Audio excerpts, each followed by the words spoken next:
Assalamualaikum warahmatullahi wabarakatuh. Jumpa lagi di Jagat Lelembut.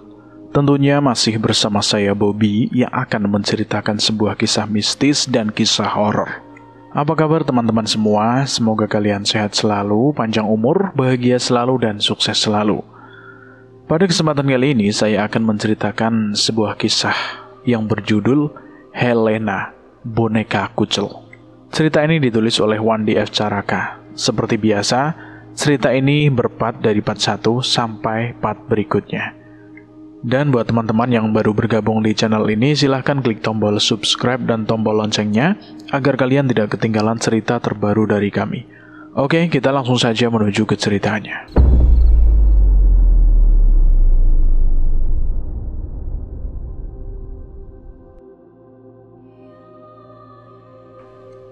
Sandiaga merasa senang bisa membantu abahnya kembali untuk mencangkul di sawah setelah sekian lama pergi bekerja ke Jakarta. Abah hanya tertawa dan tersenyum-senyum melihat semangat anaknya ternyata masih mau terjun kotor-kotoran bermain di sawah yang berlumpur. Dan ternyata Sandiaga masih hafal juga dengan jurus cangkulnya. Padahal sudah lama dia tidak pernah pulang ke kampung halamannya. Sandi, sebaiknya kita istirahat dulu sambil menunggu Ambu datang membawa nasi buat makan siang kita. Ucap Abah sambil menepuk bahu anaknya, sehingga Sandiaga pun meletakkan cangkulnya, lalu mengelap keringatnya dengan kaos. Memangnya udah jam berapa, Abah? Kalau menurut bayangan sih, kayaknya sudah hampir zuhur. Ayo kita ke saung. Kemudian mereka menuju saung tempat istirahat yang terbuat dari bambu dan beratapkan rumbia. Abah membuat balai-balai bambu dengan ukuran besar dan di atasnya terhampar tikar pandan. Abah mengipas-ngipas wajahnya dengan caping hitamnya. Kemudian menuangkan air dari ketel ke dalam muk besar dan segera meneguknya. Sandiaga pun meniru Abah. Dia menuang air ke dalam gelas lalu menenggak hingga habis. Abah heran sama kamu, Jang. Kamu begitu betah di Jakarta, sehingga hampir lupa sama kampung halaman sendiri. Abah sering sedih, terlebih Ambu, bila melihat ada pemuda kampung ini pulang mudik. Padahal, Abah sama Ambu tidak berharap kamu membawa uang banyak. Sebagai orang tua, kami ini sudah cukup senang melihat kamu pulang dalam keadaan sehat, tidak kurang suatu apapun. Iya, Abah, Sandi ngerti. Cuman masalahnya, uang Sandi selalu saja kurang setiap kali mau pulang, Bah. Mungkin karena terlalu boros kali ya? Nah, itulah resiko orang kerja di kota. Gaji kecil, pengeluaran terlalu besar buat bayar kos, listrik, makan, dan mungkin buat acara malam mingguan sama pacar. Abah, Sandi belum punya pacar kok, Bah. Masa? Pemuda sekadang kamu ini gak laku sama cewek? Iya, bukannya gak laku, Bah. Mungkin belum ada yang melirik aja kali. Nah, itu Ambu itu datang. Kamu harus makan yang banyak ya, biar tenagamu kuat buat nyangkul lagi. Oke, Bah, siap. Dan mereka pun segera menyambut rantang-rantang yang berisikan nasi dan lauk pauk dari tangan Ambunya. Kemudian mereka pun menikmati makan siang bersama. Sandiaga memandangi lahan persawahan milik orang tuanya yang lumayan luas. Belum lagi ladang di dekat rumahnya yang ditanami palawija untuk kebutuhan sehari-hari selain untuk dijual pula. Dia berpikir, kenapa harus bekerja jauh-jauh jika hidup di desa ternyata bisa diandalkan untuk kebutuhan sehari-hari? Jika dibandingkan dengan bekerja di kota dengan gaji yang tidak seberapa. Toh Abah dan Ambu sudah cukup mapan hanya bertani. Dan yang pasti mereka tidak pernah kekurangan sandang atau pangan. Angin bertiup semilir menggoyang batang-batang padi yang sudah mulai berbulir. Mata Sandiaga terlihat mermelek menikmati sejuknya angin, ditambah lagi perut yang kenyang.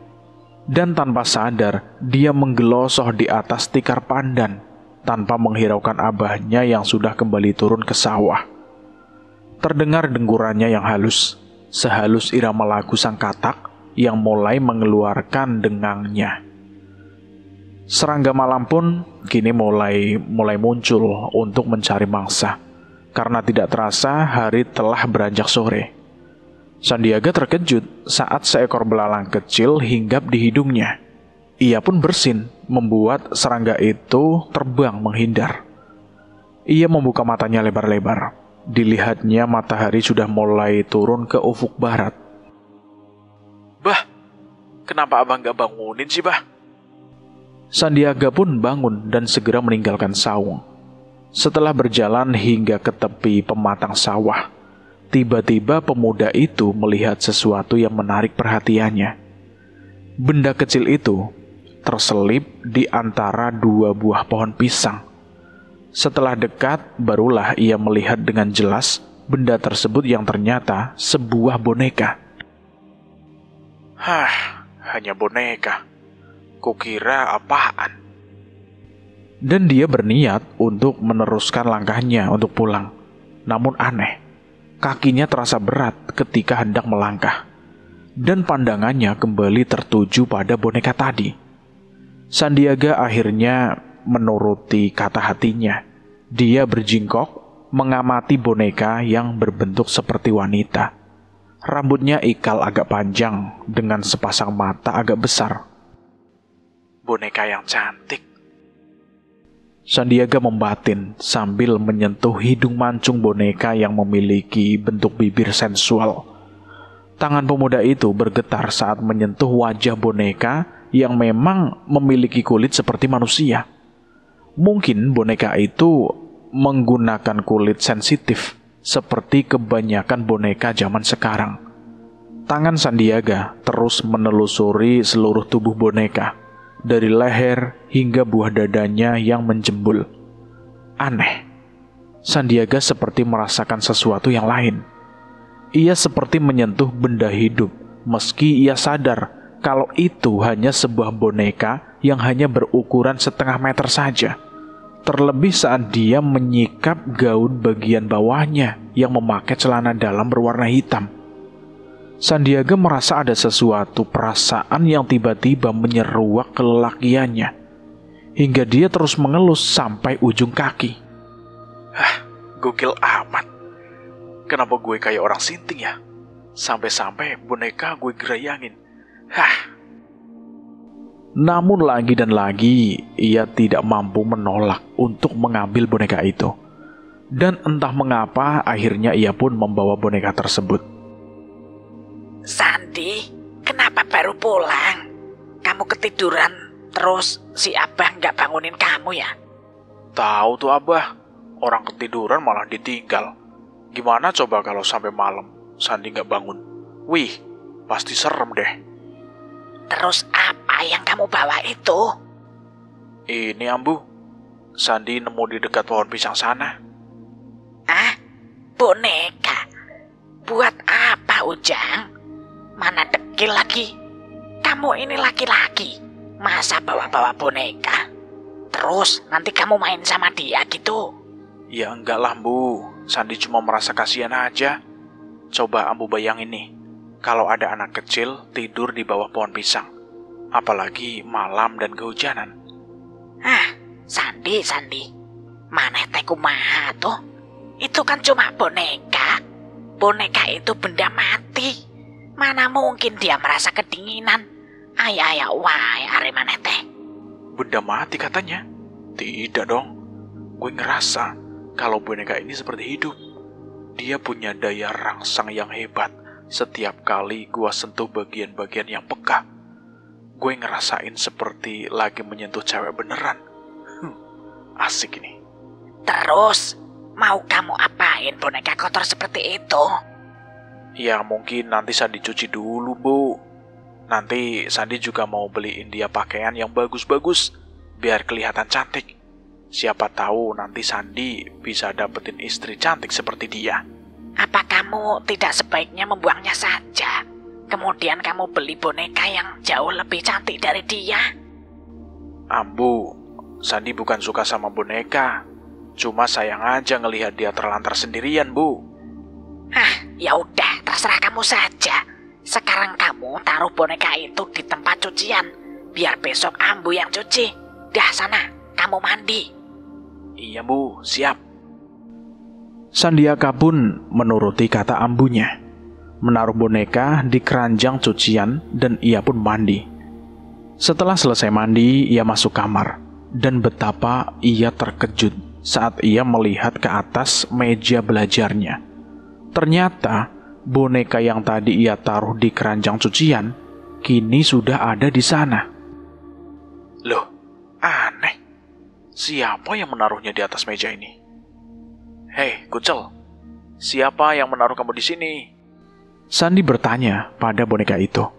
Namun tidak ada reaksi dari boneka tersebut, yang hanya duduk manis sambil memandangi Sandiaga. Ayo jawab, apa kamu bisa jalan sendiri? Boneka itu tetap terdiam, tapi ada yang aneh. Kedua bola mata boneka itu bergerak-gerak mengikuti gerakan Sandiaga, tapi tanpa sepengetahuan pemuda itu. Oke deh, malam ini kamu tidur di sini ya sama gue. Daripada tidur di kebun pisang, dingin dan banyak nyamuk lagi di sana. Besok kamu gue mandiin, gue salinin pakai baju baru, biar lu tambah cantik. Oh iya, suka pakai bedak nggak? Sandiaga merasa kayak orang bego, ngomong sama boneka yang hanya diam dan diam. Setelah jam menunjukkan pukul 11, Sandiaga pun berniat untuk pergi tidur karena suasana di luar pun sudah nampak sunyi. Namun ketika ia masuk kamar, ia melihat hal yang ganjil. Boneka yang semula berada di atas meja, kini sudah berada di atas tempat tidur dengan posisi kepalanya di atas bantal. Sandiaga benar-benar pusing dibuatnya, tapi akhirnya ia menyentuh boneka itu juga. Kucel, gue tanya lu diem aja, tapi sekarang lu pindah ke tempat tidur. Benar-benar si Kucel. Dibetulkannya posisi boneka itu seperti seseorang gadis yang tidur terlentang, hingga pahanya terbuka. Tangan Sandiaga meraba-raba bagian bawah boneka itu, hingga tanpa sadar dia pun tertidur.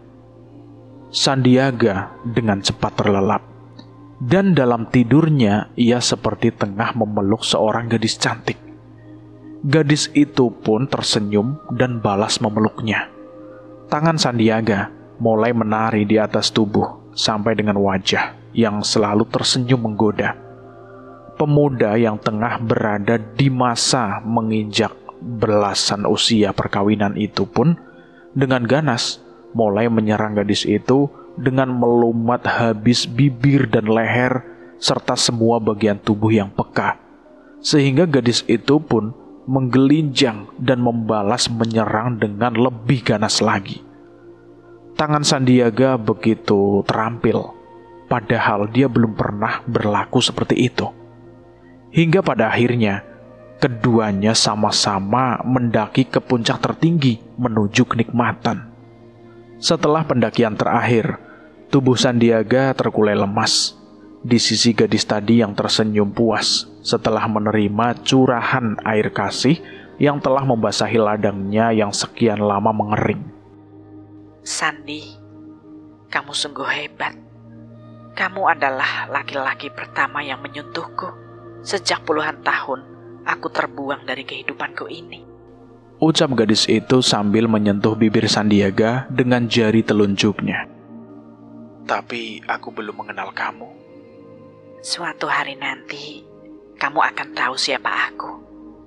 Karena aku akan selalu ada di dekatmu.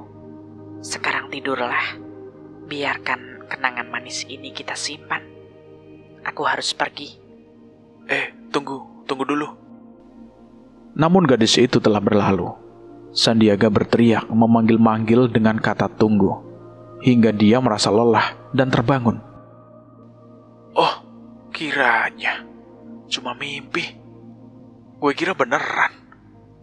Terus siapa tuh cewek cakep? Rasanya gue pernah lihat dia deh, tapi nggak tahu di mana ya. Sandiaga bangkit dari tidurnya, dan dia baru menyadari kalau tangannya masih menempel pada sebelah paha dari boneka yang ada di sampingnya. Apa jangan-jangan gue cuma terobsesi sama boneka ini ya? Memang cantik dia ini. Sandiaga merasa kalau tadi sepertinya bukan mimpi biasa, karena dia begitu terengah-engah mengatur nafasnya. Dan ketika ia menyentuh celana kolornya, ia merasakan ada bekas cairan lengket. Dia menepak-nepak jidatnya, merasa mimpi yang aneh. Lalu tangannya pun menyentuh bagian bawah boneka itu. Dan dia semakin terkejut, karena pada celana dalam boneka itu pun terdapat bekas noda cairan lengket. Kucel. Apa tadi kita melakukannya? Tapi nggak mungkin lah. Kucel ini kan kecil. Jadi bingung nih gue.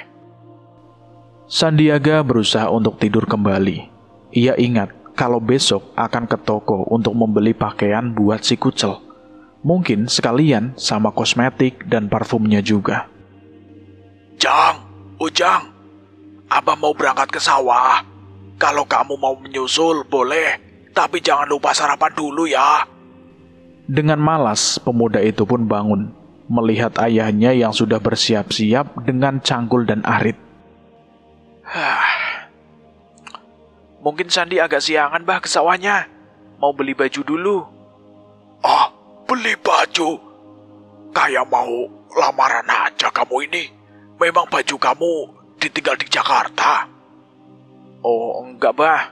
Cuma Sandi mau beli baju buat si Kucel dulu. Si Kucel? Siapa si Kucel? Loh, boneka? Apa-apa gak salah lihat? Masa kamu mau main boneka? Apalagi boneka itu kotor seperti itu. Enggak abah. Sandi hanya kasihan ngelihat dia tidur di kebun pisang. Kepanasan, kehujanan, dan sudah pasti kesepian deh. Sandi, kamu ini ada-ada aja. Masa boneka merasa kedinginan? Bukankah boneka itu benda mati? Sama persis kata-kata itu dengan kata yang diucapkan oleh Ambu. Entahlah bah, tapi Sandi mau membersihkannya nanti setelah mendapatkan pakaian baru buat dia. Ya sudah, tapi ingat, jangan sampai jiwa kamu juga berubah kayak anak perempuan. Setelah itu, Abah pun berangkat untuk menjalani rutinitas kesehariannya sebagai seorang petani. Sambil bersenandung kecil, Sandiaga ke toko mainan dengan sepeda motor Abah yang jadul. Sampai-sampai si tukang parkir pun senyum-senyum. Wah, ini motor antik banget mas. Keluaran tahun berapa ya? Coba abang tebak aja. Soalnya waktu gue lahir motor ini sudah nongkrong di rumah gue. Jadi gue nggak tahu keluaran tahun berapa. Tapi bayar parkirnya tetap sama kan? Ya sama lah mas. Ukuran motornya juga sama. Mau beli mainan buat anak mas? Bukan, buat keponakan. Mau ulang tahun katanya. Udah ya, gue masuk dulu. Oke mas. Orang Sumedang kok ngomongnya gue segala? Lah, lu Kang, orang Sumedang pakai ngomong oke segala, kayak orang bule aja. Dan mereka pun akhirnya terkekeh. Kemudian Sandi masuk ke toko. Cari apaan om? Sambut pelayan toko mainan melihat Sandiaga sedang mencari sesuatu. Mbak, ada gaun boneka? Ada. Ukurannya? Ukurannya berapa ya? Gak tahu ya mbak, L atau XL kali ya? Jenisnya Barbie atau boneka Chucky? Ukurannya kayaknya sekitar 1,5 meteran ya mbak. Jenisnya Barbie. Oh oke mas. Sebelah sini. Ini satu set lengkap dari gaun tidur, gaun pesta, baju harian, dan plus sepatu serta aksesorisnya. Sandiaga memilih gaun-gaun indah dengan warna yang menarik. Setelah merasa cocok, Sandiaga membayar. Pelayan toko yang bertubuh tinggi ramping namun berwajah imut, senyum-senyum mengambil uang dari tangan Sandiaga sambil memandangi wajah pemuda tersebut. Hei, kenapa sih ngeliatin aku terus? Ntar salah ngasih kembaliannya baru tahu rasa. Enggak mas, masnya lucu. Ah, lucu? Emangnya gue badut apa? Bukan begitu maksud aku. Cowok kok mau-maunya beliin gaun boneka. Kenapa nggak sekalian aja beli boneka yang baru? Kan lebih baik, jadinya lebih murah. Nggak tahu juga ya, namanya juga lagi seneng aja. Oh, jadi masnya senang boneka. Kenapa nggak nyari boneka yang hidup aja? Misalnya aku gitu. Loh, apa kamu ini boneka hidup? Iya, aku hidup tapi persis seperti boneka. Hanya buat pajangan toko untuk menarik perhatian pembeli dan tidak lebih dari itu. Kalau boleh tahu, berapa harga boneka hidup seperti kamu? Aku suka karena kamu cantik dan ramah. Sayangnya aku belum dipasangin harga tuh. Mas, apa masnya masih single? Iya, kurang lebih begitulah. Emang kenapa? Naksir? Pantes suka main boneka. Setelah menerima kembalian, Sandiaga pun pamit dan gadis penjaga toko itu memberikan lambaian kecil. Sandiaga dengan semangat dia menelanjangi boneka kucelnya untuk dimandikan. Namun, lagi-lagi ada sesuatu yang bergolak dalam jiwanya saat melihat tubuh indah si kucel yang sempurna. Sekali lagi, ia meraba-raba menyusuri mulusnya kulit si kucel yang terbuat dari kulit sintetis. Sandiaga merasa tegang, namun ia menekan perasaannya dan membawa si kucel ke kamar mandi. Sandiaga memperlakukan kucel seperti layaknya manusia. Dia membersihkan rambut dengan sampo dengan jenis rambut ikal dan menyabuni seluruh tubuhnya sampai ke sela-sela pahanya. Lagi dan lagi pikiran Sandiaga terpengaruh oleh sesuatu dorongan seksual yang entah datang secara tiba-tiba. Boneka yang telah bugil itu pun ditaruhnya di tepi bak mandi dengan posisi duduk. Dan ketika ia ingin memandikannya, tiba-tiba ia merasa ada tangan yang menarik tubuhnya agar merapat pada boneka itu. Dan Sandiaga tidak bisa menolaknya, malah tubuhnya seakan tengah dibelai oleh jari-jari lentik seorang gadis, sehingga ia menggelinjang kegelian. Ada sensasi kenikmatan yang luar biasa, sehingga ia membiarkan fantasinya untuk terus bermain. Tak lama setelah itu, Sandiaga pun seperti telah kehilangan kontrol. Dia juga membalas belayan gadis dalam fantasinya. Pada akhirnya, Sandiaga merasa lelah setelah mencapai klimaksnya. Setelah kesadarannya kembali pulih, barulah ia mengeringkan tubuh si kucel dengan handuk kecil milik sang boneka yang baru saja ia beli. Sandiaga memilih baju yang akan ia kenakan pada boneka itu. Karena hari sudah siang dan si kucel nggak kemana-mana, maka dia memilih baju rumah yang berlengan pendek dengan celana pendek gombrong berwarna hijau muda. Sandiaga kemudian meletakkan boneka dengan posisi berdiri. Lalu dia memperhatikannya. Sungguh cantik. Dia terlihat seksi dengan pakaian ini. Sandiaga memperhatikan perut boneka yang tidak tertutup oleh baju pendek itu. Lalu dia memberikan kosmetik dan sentuhan lipstik. Dan kini terlihat boneka itu jauh lebih cantik dari saat sebelumnya. Aku salah telah memanggilmu kucel. Padahal kamu sangat cantik. Dan jarang aku melihat cewek secantik kamu. Tapi aku harus memanggil nama kamu siapa ya? Tiba-tiba ia teringat pada penjaga toko mainan yang tadi ia jumpai. Wajah pelayan itu cantik dan memiliki rambut agak ikal. Memang tidak mirip persis, namun ada kesamaan dari bentuk wajahnya yang sedikit oval. Sandiaga mencari nota pembelian tadi dan mencatat nomor teleponnya. Halo, dengan toko mainan Hayo. Apa ada yang bisa kami bantu? Ini aku tadi pagi membeli busana untuk boneka. Kalau boleh tahu, siapa nama kamu? Hah? Buat apa, Mas? Atau jangan-jangan Masnya tertarik sama aku ya? Mungkin, tapi aku ingat sama kamu karena boneka yang aku punya wajahnya hampir mirip lah sama kamu. Jadi aku ingin menamakan boneka ini sama dengan nama kamu. Boleh nggak? Mas, masa wajahku dibilang mirip sama boneka? Beku dong. Tapi ya udahlah, nggak apa-apa deh.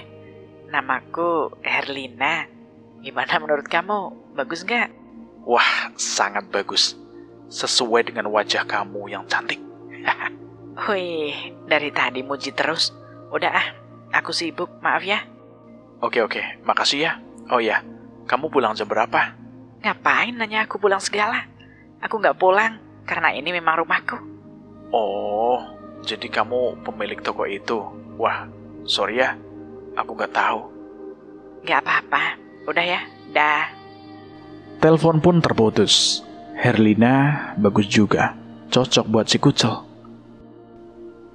Sandiaga berpamitan kepada ambunya untuk menyusul Abah ke sawah. Pas saat dia melewati pohon pisang di mana dia menemukan boneka kemarin, langkahnya pun terhenti. Entah mengapa, Sandiaga seperti ingin mencari sesuatu yang ia sendiri tidak tahu apa-apa. Dia berjongkok di dekat batang pohon pisang itu, seperti ada yang menggerakkan.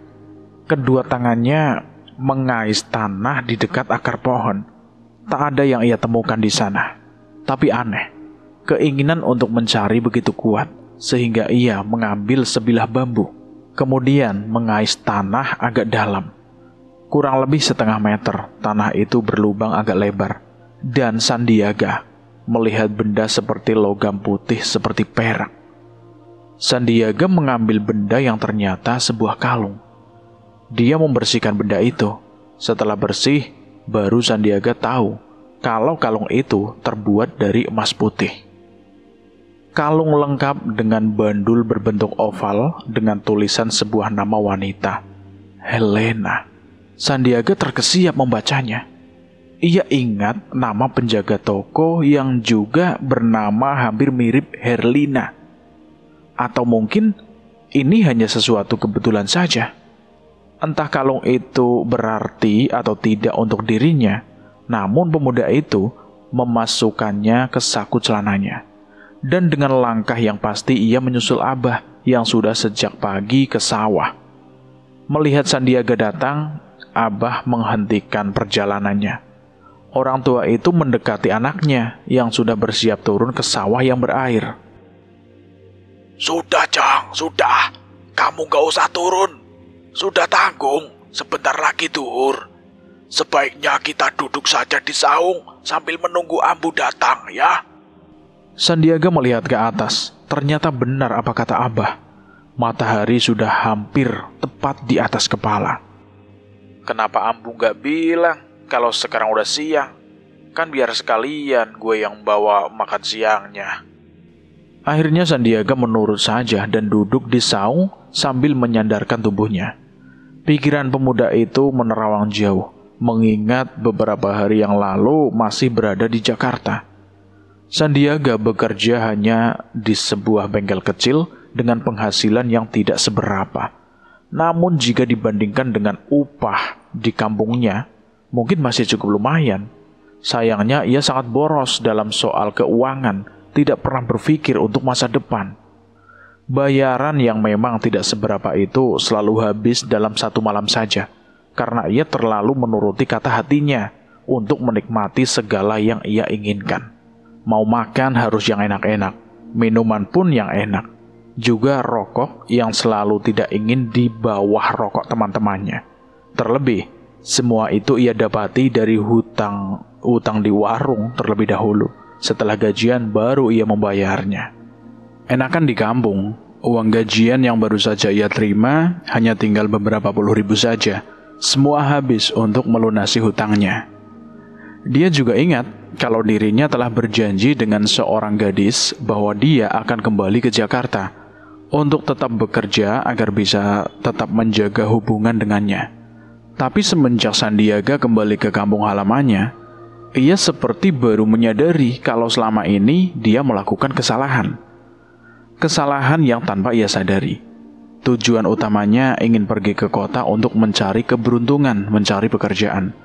Namun pekerjaan yang ia dapatkan hanya bermodalkan ijazah SMA, hanya berlaku untuk sebuah pabrik. Apa boleh buat, ia diterima di sebuah pabrik sepatu dengan gaji UMR. Kedengarannya ya keren. Padahal bila akhir bulan, uang itu mengalir begitu deras keluar dari koceknya. Untuk membayar kontrakan, untuk membayar listrik, dan yang paling parah untuk melunasi hutang di warung. Risa, seorang pembantu rumah tangga itu, sering menjadi pusat perhatian Sandiaga dan beberapa teman pabriknya. Risa masih gadis dan dia juga tamatan SMA. Dia lebih memilih kerja jadi pembantu ketimbang di pabrik. Kamu kenapa nggak melamar kerja di pabrik aja? Di pabrik itu terlalu boros. Apa-apa harus dibeli. Makan, tidur harus bayar. Tapi kalau pembantu itu lebih enak. Tidur di rumah gedung, bisa naik sedan sama majikan, makan dan segalanya serba gratis.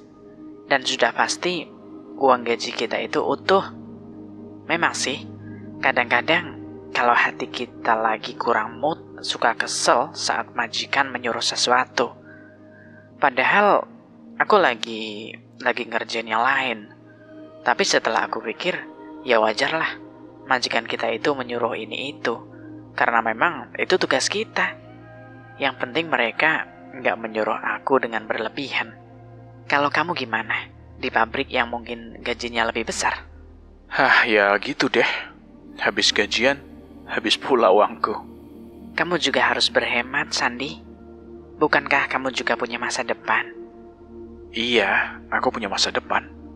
Dan masa depan itu adalah kamu. Hah? Aku? Bagaimana mungkin bisa? Sementara kamu terlalu boros gitu. Dan percakapan mereka harus terputus karena seorang anak laki-laki majikannya berteriak memanggil namanya. Gue kadang ngerasa bosan kerja di sini, San.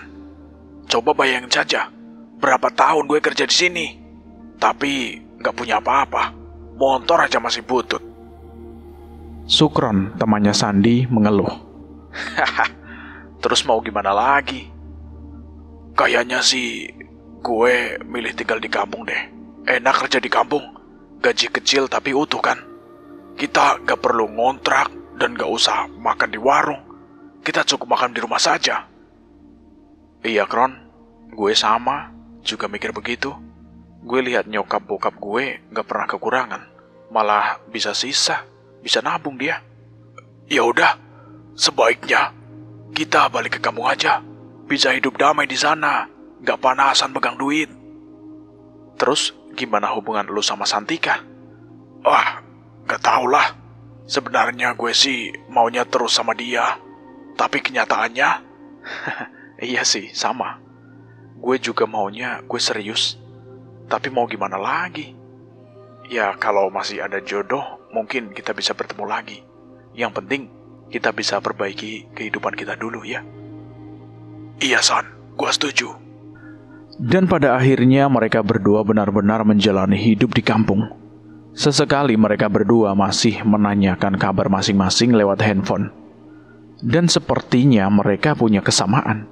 Sama-sama betah tinggal di kampung halaman. Tapi kalau sudah menyangkut obrolan masalah cewek, mereka mentok dan sama-sama bilang jomblo mungkin lebih baik. Sekarang gue lebih suka dan ngerasa betah tinggal di kampung. Gue gak usah mikirin bayar kosan atau bayar warung yang suka nembak bikin catatan segunung. Gue seneng banget bisa bantuin nyokap bokap ke sawah. Macul deh gue. Meskipun badan gue terasa pegel, tapi ya gak apa-apa lah. Lo tau gak? Bokap gue bilang, gue gak usah nyari kerja lagi. Ngapain kalau cuma pengen duit segitu sebulan sih? bokap bisa kasih dari hasil panen sayuran aja cukup. Cuma masalahnya, gue itu ngerasain malu. Masa udah gede masih minta sama bokap terus? Iya kan? Lu sih mendingan, San. Lah gue mesti turun ke laut buat ikut bokap nyari ikan. Emang sih, keluarga gue itu punya perahu sendiri. Jadi gue gak perlu ikut melaut sama tetangga atau orang lain. Cuma masalahnya, gue tuh rada ngeri kalau udah sampai ke tengah laut. Lu bayangin aja deh, San. Perahu bokap itu kecil. Gak ada artinya bila dibandingkan dengan luasnya lautan yang ada di batas sana. Tapi mau gimana lagi? Kehidupan warga kampung gue ini memang nelayan semua. Susah buat ganti profesi. Mendingan lo tuh, San. Di sawah paling kepanasan. Bisa kan neduh? Jadi buat resiko lo lebih aman deh. Jadi lo masih mau kerja di pabrik lagi? Kayaknya sih iya. Cuma ya di kota tempat gue aja deh. Biar gaji kecil, tapi gue bisa pulang gak usah ngekos segala. Iya deh, kalau gue sih buat sementara ini mau macul dulu aja, sambil mikirin langkah ke depannya. Kalau memang ada lowongan kerja di kota tempat gue ya, mungkin gue mau ngelamar juga di sini kali ya.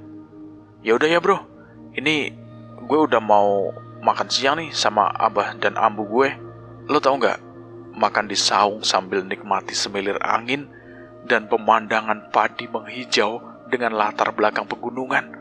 Wah, nikmatnya luar biasa, Kron.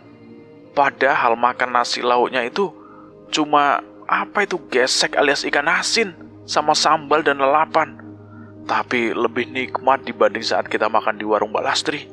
Meskipun sama daging dan telur, tapi kita mikirin buat bayar utang nantinya. Iya bro, bener. Makan asal, tapi tanpa mikir bayar utang, ya. Dan mereka pun mengakhiri obrolan seputar keseharian mereka sejak tinggal di kampung halaman. Malam itu, ketua RT setempat meminta para pemuda untuk mengaktifkan kembali sistem siskamling. Karena akhir-akhir ini sudah banyak kejadian pencurian di kampung lainnya, baik pencurian harta di dalam rumah atau ternak seperti ayam dan kambing, bahkan ada juga pencuri sepeda motor. Dan Sandiaga mendapat tugas ronda awal, berarti malam ini dia mulai dengan beberapa temannya untuk berkeliling kampung. Jam 9 malam, Sandiaga, Raffi, Ajis, dan Jaka sudah siap di pos ronda sebagai basicnya. Sebelum keliling, mereka menikmati kopi dan cemilan kecil yang disediakan oleh emak-emak, dan sebungkus rokok sumbangan dari Pak RT. Jam 10 mereka membagi dua kelompok. Sandiaga bersama Jaka dan Raffi dengan Ajis. Mereka juga membagi dua arah untuk daerah operasi keamanan, masing-masing dari barat sampai ke timur dan utara sampai selatan. Masing-masing dari mereka membawa lampu senter untuk membantu bila melihat sesuatu. Handphone mereka juga selalu aktif dan terhubung. Hampir 2 jam mereka berkeliling dan tidak menemukan hal-hal yang mencurigakan. Situasi dan kondisi semuanya aman. Sampai akhirnya pada saat mereka hendak kembali ke pos ronda, tempat berkumpul mereka, tiba-tiba pandangannya Jaka melihat sesuatu.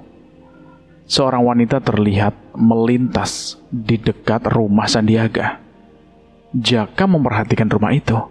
Bahkan dia sempat berdecak melihat kalau wanita itu masih teramat muda. Tubuhnya tinggi semampai dengan rambut sedikit ikal. Dan Jaka terperangah setelah melihat wajah wanita itu yang begitu cantik saat melintas di bawah sinar lampu samping rumah Sandiaga. San, kamu lihat itu? Jaka mengapit lengan Sandiaga yang saat itu memang sedang tidak memperhatikan rumahnya. Ada apa? Tanya Sandiaga, kemudian Jaka menunjuk ke arah wanita yang hampir mendekati pintu belakang rumah Sandi. Itu, ada cewek cantik banget dekat rumah kamu. Siapa dia, San? Sandiaga memperhatikan sosok wanita itu. Rasanya dia pernah melihatnya, tapi entah kapan dan di mana. Sandiaga pun menggeleng. Hei, siapa itu? Seru Jaka memanggil wanita tadi. Tapi wanita itu tidak menjawab.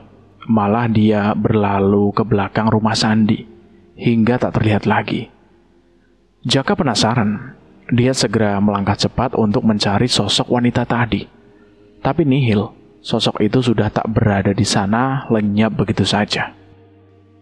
Aneh ya, kamu beneran nggak lihat wajahnya, San? Enggak, saya nggak lihat kok, jawab Sandiaga, namun pikirannya terus bekerja. Dia siapa ya? Sepertinya sepintas gue mengenalnya. Oh iya, dalam mimpiku. Tapi ini nyata, jelas kelihatan. Sandiaga terus mengingat-ingat wajah wanita yang hanya terlihat sekilas saja. Namun rambutnya mengingatkannya pada boneka kucel, sedikit panjang dan ikal. Sampai di pos, Jaka terus saja menceritakan tentang wanita yang ia lihat dekat rumah Sandiaga. Membuat Raffi dan Ajis akhirnya ikut berkomentar. Cakep kagak tuh ceweknya, Jak? Sepintas sih gue ngelihat cakep banget. Ya jelas lah cakep. Kalau jelek lo pasti kabur tuh. Jangan-jangan itu ceweknya si Sandi. Cuma dia nggak ngasih tahu ke kita-kita aja. Rafli kembali berkomentar, tapi Sandiaga tidak menanggapinya. Untungnya Pak RT ngegerakin seskamling lagi. Jadi kita bisa tahu kalau kampung kita ini kedatangan tamu cantik. Gurauan itu pun memancing tawa, sehingga suasana malam yang sudah hampir pagi itu pun menjadi riuh. Bahkan Pak RT yang sempat kontrol ke pos itu pun ikut tertawa. Dan sejak malam itu, rumah keluarga Sandiaga sering menjadi perhatian dari pemuda yang kebagian tugas siskamling. Mereka penasaran dengan cerita Jaka. Mereka ingin melihat dengan jelas akan kecantikan wajah wanita yang sempat melintas di belakang rumah Sandiaga. Namun mereka harus kecewa karena tak ada seorang pun dari mereka yang berhasil menemukan sosok makhluk cantik itu. Malah mereka menganggap kalau Jaka hanya berhalusinasi saja dan ingin membuat cerita yang bikin mereka semua penasaran. Kalau aku sampai melihatnya, aku akan berusaha untuk menangkapnya. Kalau dia memang cantik, akan aku nikahi dia buat jadi istriku. Sama, aku juga punya niatan begitu. Tapi kalau dia hantu, bagaimana? Dan pertanyaan itu membuat mereka terdiam. Karena memang kalau dipikir, di kampung ini tidak ada wanita dengan ciri-ciri seperti itu. Maka bukan mustahil kalau pendapat itu bisa juga diterima oleh mereka. Iya juga ya. Apa mungkin di kampung kita ini sudah ada yang berbuat atau melakukan hal yang tak wajar? Mereka saling berpandangan satu dengan yang lain. Ini juga pendapat yang bisa diterima. Tapi selama ini belum ada yang kaya mendadak atau orang mati mendadak sebagai tumbal. Sudah ya, kita gak perlu ngomongin yang gak penting. Jangan terlalu mengada-ada. Nanti hal ini bisa saling menimbulkan rasa curiga satu dengan yang lain. Saya minta pada para pemuda hanya untuk memantau keadaan kampung kita itu agar aman dan kondusif. Tapi bukan berarti harus menyebarkan berita yang kurang baik ini. Jika kalian melihat makhluk yang berwujud wanita cantik itu, ya silahkan diselidiki. Tapi jangan membuat asumsi sendiri dengan mengatakan ada warga yang melakukan ini dan itu. Itu kurang baik ya. Akhirnya Pak RT pun ikut merespon dan memberikan komentarnya. Seperti biasa, wayah beduk Abah mengajak Sandiaga untuk menyudahi pekerjaannya. Sandakala kemudian meletakkan arit pemotong rumput di selipan pagar saung. Baru saja mereka beristirahat, Ambu sudah sampai dan segera meletakkan bawaannya yang berupa nasi serta lauk pauknya. Setelah itu, Ambu mengambil piring dan menyodorkan nasi untuk Abah, menyusul Sandiaga. Mereka makan dengan lahap dan nikmat, meski hanya dengan lauk seadanya. Dan seperti kebanyakan orang Sunda, ikan asin, sambal, lalapan, dan cengek serta garam itu pun tersedia. Menyusul lauk yang lain seperti tahu atau tempe. Kasep, semalam Ambu seperti mendengar seorang wanita sedang bernyanyi. Suaranya sangat merdu, bagus, dan enak didengar. Ambu mencari-cari sumber suara tadi, dan akhirnya suara itu terdengar begitu jelas dari kamar kamu. Ambu kaget dan sempat berpikir kalau kamu membawa seorang wanita masuk ke kamar. Ambu ingin masuk untuk menasehati kamu kalau itu tidak baik. Apalagi kalian belum muhrim. Bagaimana jika tetangga sampai tahu? Lalu Ambu memaksa membuka pintu kamar. Tapi kamar kamu itu kosong, tidak ada siapa-siapa. Nyanyian perempuan itu pun tak lagi terdengar. Mendadak hilang dan keadaan kembali sepi. Ambu baru ingat kalau kamu sedang ses kampling. Jadi suara di dalam kamar kamu itu suara siapa? Kata Ambu di sela-sela makannya. Bukan hanya Sandiaga yang terkejut, tapi juga Abah demi mendengar penuturan Ambu tadi. Tapi kenapa Abah kok nggak dengar suara apa-apa ya? Ya tentu saja. Abah kan kalau tidur itu ngoroknya minta ampun. Mungkin suara perempuan itu kalah nyaringnya, Bah. Balas Ambu sambil terkekeh. Aneh, berarti apa yang gue dan Jaka lihat semalam itu memang kenyataan. Cewek misterius itu sekarang bukan cuma ada dalam mimpi dan imajinasi gue. Begitu pikir Sandiaga. Jangan-jangan anak kita sudah punya pacar di Jakarta sana, terus ngikutin sampai rumah kita ini loh, Bu. Ngikutin? Apa pacar anak kita ini demit? Ya kalau mau ngikutin ya tidak apa tuh Abah. Asal wujudnya nyata gitu. Sudah, kenapa jadi ngomongin yang gak jelas sih Abah sama Ambu ini? Lagian kita kan lagi makan. Gak baik lah ngomong sambil makan. Atau makan sambil ngomong.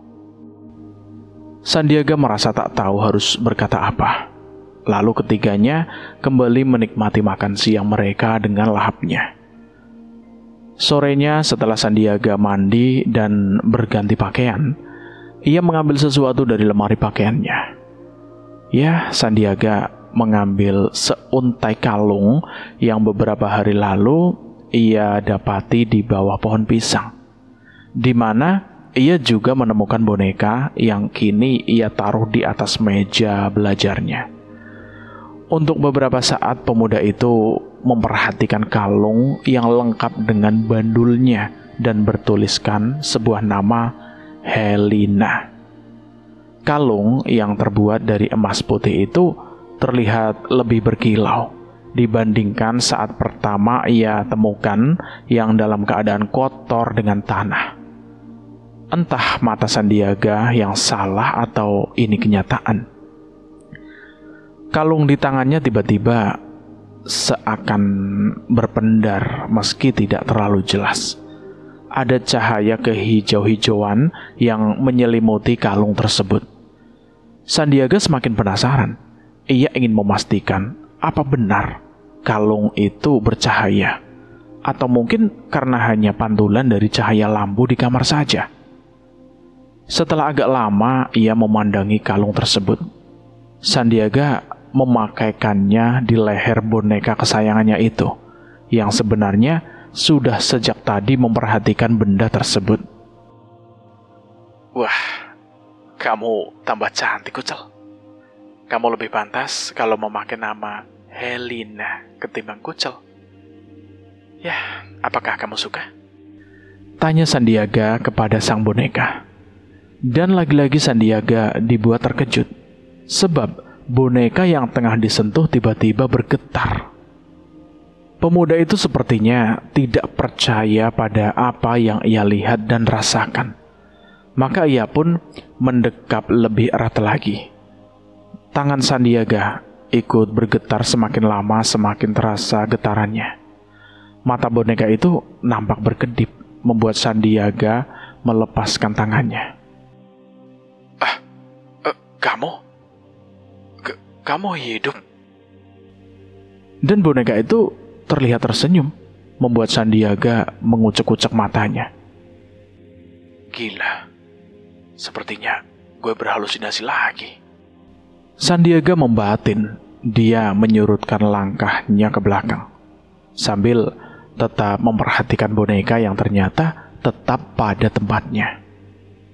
Tetap diam dan tidak melakukan apapun. Ternyata benar. Aku memang terlalu terobsesi pada kecantikan gadis di dalam mimpiku. Sampai-sampai boneka ini pun sudah aku anggap hidup. Sandiaga kembali mendekati boneka yang kini ia beri nama Helena, sesuai nama yang terukir di bandul kalung itu. Kemudian ia mengganti baju bonekanya dengan gaun tidur, karena memang sebentar lagi menjelang malam.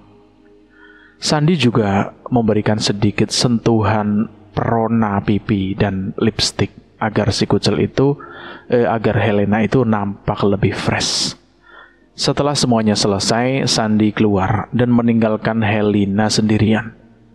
Namun sebelum Sandi keluar, tanpa sepengetahuan pemuda itu, Helena itu tersenyum manis sambil memainkan kedua bola matanya. Sandiaga duduk di balai-balai bambu di depan rumahnya yang khas dengan suasana desa pada zaman dulu. Entah mengapa, abah atau ambunya belum atau tidak memikirkan untuk merubah rumah mereka. Setidaknya rumah yang layak seperti orang-orang kebanyakan. Kebetulan, abah keluar sambil membawa muk besar berisi teh pahit dan sepiring ubi dan singkong rebus. Abah mengambil tempat duduk di sudut balai-balai. Sebatang rokok ia hisap dalam-dalam, lalu menghembuskan asapnya. Jang, sebaiknya kamu bikin kopi dulu, biar ngelamunnya tambah nikmat, kata abah, membuat Sandiaga tersenyum. Nah, ini singkong rebus masih panas. Iya, bah. Sandi juga mau bikin kopi. Oh ya, apa ambu sudah tidur, bah? Ya belum lah, ambu baru saja mengangkat ubi rebus ini. Sekalian aja, ambumu diajak duduk di sini. Kita nikmati suasana malam ini yang penuh dengan bintang dan cahaya bulan purnama. Duh, abah segitunya. Sok puitis banget. Apa abah dulu waktu merayu ambu pakai puisi juga, bah?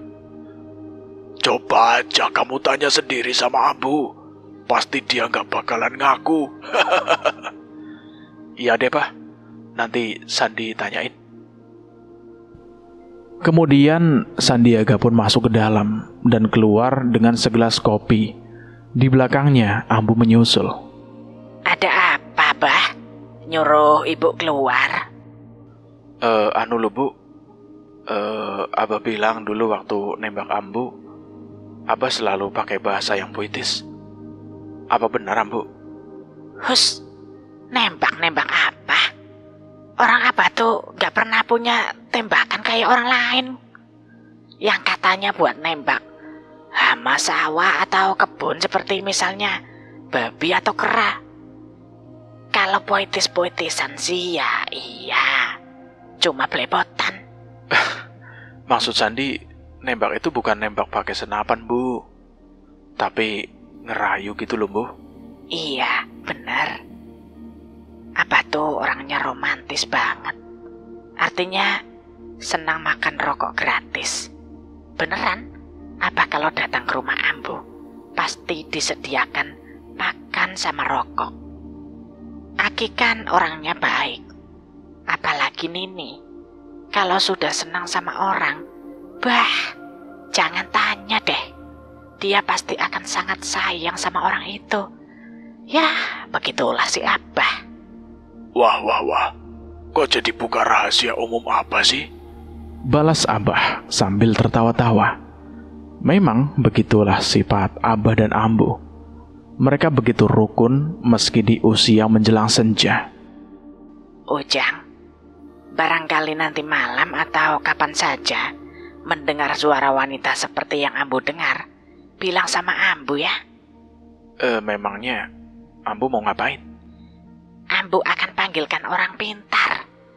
Siapa tahu ada makhluk halus yang ngikutin kamu dari Jakarta. Ngapain Ambu panggil orang pintar segala? Apa Ambu pikir Abah ini orang bodoh? Maksud Ambu, orang yang bisa mengusir makhluk halus, begitu. Jangan Ambu. Sandi yakin kalau Ambu itu cuma salah dengar aja. Iya juga sih. Maklum, kuping tua. Dan lagi-lagi mereka tertawa. Sebetulnya Sandiaga sendiri harus mengakui kalau pendengaran Ambunya itu normal. Karena dia sendiri sudah merasakan kehangatan tubuh wanita itu, walau itu mungkin sebatas mimpi atau halusinasi seorang pemuda yang sudah saatnya memiliki istri. Bahkan dia juga sudah melihat sosok wanita itu, meski secara samar dan sepintas. Lalu pikiran Sandi pun beralih pada boneka yang sekarang tidak kucel lagi. Dia yakin kalau boneka itu bisa melirik dan tersenyum. Bahkan tangannya ikut bergetar saat tadi sore. Lantas, bagaimana untuk bisa membuktikannya? Apa mungkin dia punya cukup nyali untuk menghadapinya? Lalu, dan Sandiaga tidak mau lagi berandai-andai. Dia ingin membuktikan kalau semua itu hanya halusinasi belaka. Bahkan dia sendiri berusaha untuk menolak kata hatinya yang mengatakan kalau boneka itu seperti memiliki nyawa. Sepotong demi sepotong, ubi rebus pun masuk ke dalam perut Abah, sehingga ia merasa begah kekenyangan. Abah merengkup isi muk besarnya itu, kemudian menghisap rokok kretek kesukaannya. Sandi menyeripit sedikit demi sedikit kopi buatan Ambunya itu. Ia lalu menikmati singkong rebus yang sudah diberi garam hingga terasa agak sedikit asin. Sandi juga menikmati asap-asap rokoknya dan membiarkan angannya melayang jauh, mungkin menembus langit ketujuh. Hingga malam beranjak larut, barulah Abah masuk ke dalam menyusul Ambu yang sudah terlebih dahulu, dan Abah membiarkan anak satu-satunya yang kini mungkin tengah banyak masalah. Namun dalam hati orang tua itu berkata, suatu hari nanti Abah akan memberikan kamu kejutan. Sandiaga masih tercenung dalam kesendirian. Matanya lepas menatap dan menikmati sang rembulan malam yang tersenyum. Berenang dan menari di langit luas ditemani jutaan bintang dengan kerlip cahayanya yang menggoda. Sandi merasa bersyukur dapat menikmati pemandangan malam ini, mengagumi betapa indahnya ciptaan yang maha kuasa. Dia jarang bisa menemukan kedamaian seperti ini selama tinggal di kota. Gersang, bising, dan penuh drama kebohongan. Berbeda dengan kehidupan orang di kampung yang polos dan saling menghargai, saling menghormati satu sama lain. Dan tak terasa, rasa ngantuk pun mulai menyerang. Sandi bangkit dan masuk rumah untuk pergi tidur. Baru beberapa langkah ia mendekati pintu kamarnya yang hanya terbuat dari triplek itu. Tiba-tiba telinganya seperti mendengar suara alunan musik. Sebuah irama musik klasik yang sering terdengar saat seorang ibu menindam-bobokkan anaknya yang masih kecil. Semula ia ragu dengan pendengarannya, namun ia teringat kata-kata Ambunya yang juga mendengar musik dan seorang yang sedang bernyanyi atau ngawih. Sandi membuka pintu kamarnya dengan perlahan agar tidak menimbulkan suara, dan juga tidak membuat suara itu menghilang dengan tiba-tiba. Kali ini Sandiaga berusaha memberanikan diri dengan kesiapan mentalnya untuk menghadapi segala kemungkinan. Pintu pun terbuka. Benar saja, Sandi dengan jelas melihat seorang wanita tengah menari diiringi suara musik dari sound kecil yang ada di atas meja belajarnya. Sandi terpaku pada tempatnya. Kedua kakinya seakan tertanam pada lantai yang masih belum di keramik itu. Dan Sandiaga benar-benar terkejut saat wanita yang tengah menari itu memandang ke arahnya. Tubuh pemuda itu seketika gemeteran, persis orang demam tinggi. Ia ingin pergi dari tempat itu, namun sulit untuk menggerakkan kakinya. Wanita itu tersenyum sambil melambaikan tangannya dan melihat pemuda itu hanya diam saja. Maka dia mulai menghampirinya. Dan cerita ini bersambung dulu sampai di sini. Saya akan melanjutkan ceritanya lagi di part berikutnya. Terima kasih buat teman-teman yang sudah mendengarkan cerita ini sampai habis. Semoga kalian sehat selalu, panjang umur, bahagia selalu, dan selalu dimudahkan segala urusannya. Dan buat teman-teman yang baru bergabung di channel ini, silahkan klik tombol subscribe dan tombol loncengnya, agar kalian tidak ketinggalan cerita terbaru dari kami. Saya mohon maaf jika ada kesalahan kata. Saya pamit undur diri. Wassalamualaikum warahmatullahi wabarakatuh. Jagat lelembut.